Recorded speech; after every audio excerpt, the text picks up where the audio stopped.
Hey everyone, Tasha here with another video. Today I'm going to be talking about what my positive work habits are. So a couple weeks ago I shared a video on my toxic work habits, which I did and they helped me, but I don't necessarily recommend them. However, today's habits that I want to share, I am recommending. I've got the top 3 kind of listed out that I'm currently kind of upholding today. And of course I've done these in the past as well, but let's jump in. I'm hoping these will help make your career a little bit more successful as well. First one, actually, if you asked me a couple of years ago if this was one of my positive work habits, I would probably say no, but it is getting good sleep. These days, I'm actually sleeping about 7 to 8 hours every night. This wasn't always the case. So for me, a lot of times I would stay at work super late, or I would have a long day at work and I just wanted to play games. And so I would stay up playing Halo or Dota or whatever until like 2, 3 in the morning, because I just felt like, I just need to have my own time, and I used to stay up so late. And then I would get up early for work. I'd be tired all day. I'd have another long day at work,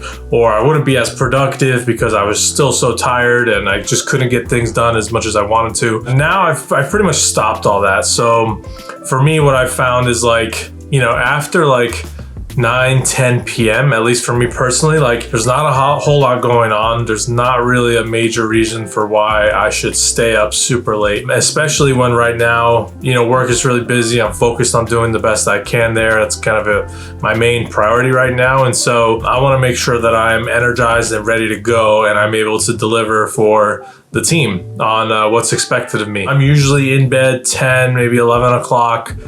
Some nights I get really tired. I'm in bed by 9 or something. I get my 7 to 8 hours of sleep pretty much every night. There are a few times in the last couple months where I've woken up in the middle of the night, I'm unable to fall back to sleep, and I end up getting 4.5. I think last week happened to me like that, and I just I said screw it and I just went into work. But for the most part, I'm not sacrificing my sleep, and this has had obviously a huge kind of impact on my work. I feel like from the moment I start till the very end, I'm super productive these days. I feel really focused.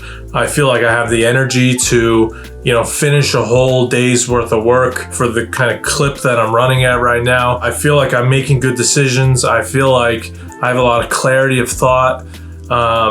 And generally when people ask me for advice or someone on the team needs help with something, I feel like I can really quickly kind of make a clear decision and give clear direction. Honestly, I think sleeping as well as I have has had a huge impact in that.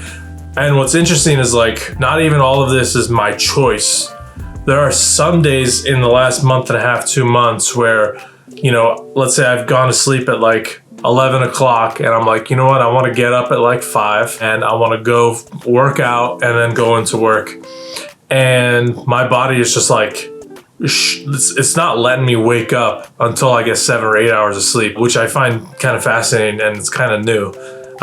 So in the past, I used to sleep maybe 2 hours, 3 hours, and then get up and go to work on some really crazy grinds, or even stay up past 24 hours, past 30 hours.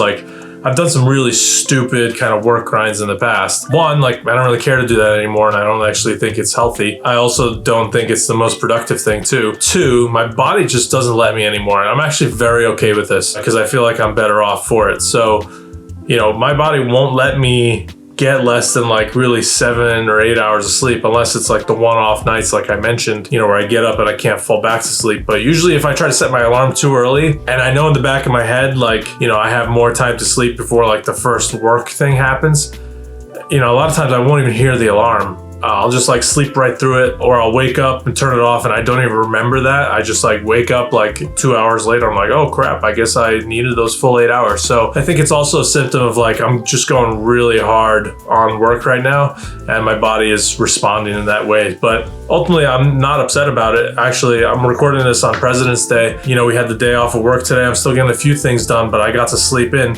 I slept 10 and a half hours. I'm sleeping pretty good these days, and I feel pretty good today. So get good sleep, get in bed early. There's no real reason to be up past 10 p.m., 11 p.m., 12 p.m. if you have a normal kind of corporate job. I know a lot of people, they work the midnight shift on things, but don't skimp on your 7 to 8 hours of sleep. The next positive habit that I have that I think has helped me a lot in my career so far is I just absorb a lot of like professional media. I read a bunch of books on the topic. You can go to the channel, I've got a few book reviews already where I've shared some.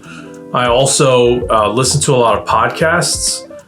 So I like things like the All In podcast. I like podcasts from authors like Cal Newport. He has a great podcast on deep work, how he like takes questions from students and helps them with their productivity. That's a great podcast. I just like to like listen and absorb. I listen to the Lex Friedman podcast, and I listen to how like those scientists and people really excel in their fields and how they think about things. I really like listening to how other people think about different problems and their own problems, and not everything applies directly to what I'm doing. You know, there wouldn't be like a one-to-one, like, oh, I'm only going to listen to people in esports because that's what the field I work in. I listen to people in like all different fields, all different parts of the world. And, you know, I try to understand and apply how they think to what I can do. So you learn a lot that way. And I certainly have learned a lot, and I've like taken things and made it my own, or at least tried things and say, hey, you know what, this actually doesn't work for me, or this does. I would recommend getting out there as much as you can and just trying to absorb and learn and apply different frameworks and models to, you know, the things that you work on. So for me, you know, there's obviously productivity is a big field. So I watch like Ali Abdaal on YouTube. It's a great channel. He talks a lot about productivity. I've read books on productivity, which I'll do reviews on this channel for. And even other like podcasts or things like the Cal Newport that I talked about is productivity. So that's one big area. Another one is just around business, listening to podcasts around business, getting the latest news about what's going on in different industries and how that's evolving and changing with the economy and whatnot. So I listen to podcasts there. And then otherwise, I'll also listen to like just people I think are like great thinkers. So I'm a big Elon fan. I've been like watching and listening to his interviews for like, I don't know, the last 4, 5, 6 years. So if there's a new Elon interview that's for like 45 minutes or an hour, I will go listen to that. And again, it's like, you know, I don't work in cars, I don't work in rocket ships, but I listen to how he frames like solutions to the problems he's trying to solve, because you never know when you get like a nice kind of nugget of wisdom. There are also recent interviews with other CEOs, like the CEO of Netflix. He actually just stepped down, but there's a New York Times interview that he did last year, half-hour long, gained some good kind of nuggets of wisdom there. So generally, I'm just like consuming all of this like professional growth media. And even if it's not skewed towards professional growth, I like use it that way to help myself. So you'd be surprised. Don't look at like the title of something or just on the surface level and think, you know, there's really nothing in here for me. Give it a shot. You might find that there's things that you could apply to your own work in your own field, or something that you're thinking about and trying to improve on. So, you know, this is something that I'm always doing, and I think I'll always continue to do. I just have like if I'm sitting down and having dinner after work, like I usually throw on YouTube and I'm watching a video from one of these productivity channels, or I'm listening to an interview, or I'm watching a podcast, or whatever it might be. I think it's a good habit and a good mentality to have, and it certainly has helped me in kind of the 9 years I've been working at Microsoft and 343. So I would definitely recommend picking up habits like that for yourself. The next one for me is I try to listen as best as I can to people around me. So by listening, I mean like literally hearing what they're saying, understanding, and absorbing. Well, I'm an introvert. I've obviously been an introvert my whole life, and part of that usually comes with me just being the quiet one in the room who is listening and observing and kind of watching and listening to what everyone is doing. Yeah, I think when I was a little kid, it was just like being the one in the corner, just kind of like eyes open, watching everything for, you know, whatever it is with all my cousins or friends around.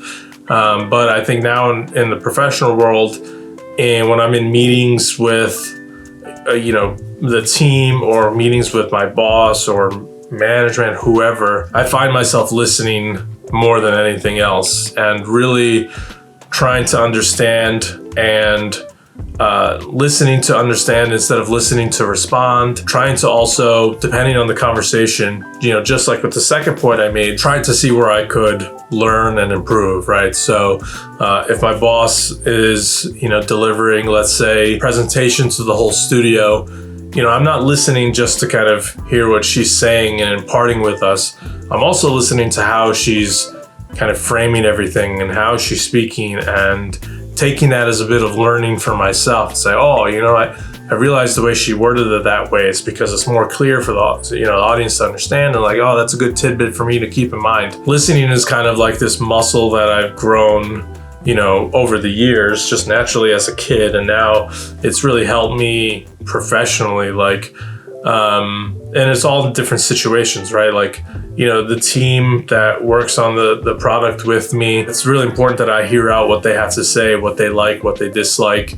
And, that doesn't mean if they, say something, we always do all the things that anyone suggests, myself included, but you have to listen to be able to know where it's coming from, why they're suggesting the things that they're suggesting, what their needs are, what their wants are, desires as people on the team, whatever it might be. I think just getting in the habit of listening and not always just trying to provide all the answers. Some people just want to vent, and they just need an ear to listen to. That's an important skill to have, and people feel like they could trust you and they could say, hey, I'm gonna, in our one-on-one with Tashi, I just need a vent. So that's an important reason why you should listen more than you speak.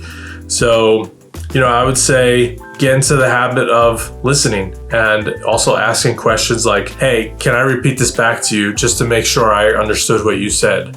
That goes a long way with people in knowing that, hey, Tashi's trying to understand me, rather than kind of assuming he knows everything, or, just kind of not caring enough to really understand it. So if it's not something you practice and try at, then it's not something that necessarily, just happens. So you have to be active when you go into a meeting, or even in the moment when someone's talking to you. Let's say they're having a really passionate conversation with you. You need to say to yourself, okay, I need to listen here. I need to absorb everything. This person's kind of, laying it all out on the line for me. So listening is a really important skill that you need to grow and nurture. And again, it'll help you, and it'll help all the people around you as well. So those are just 3 of my current positive work habits that I have.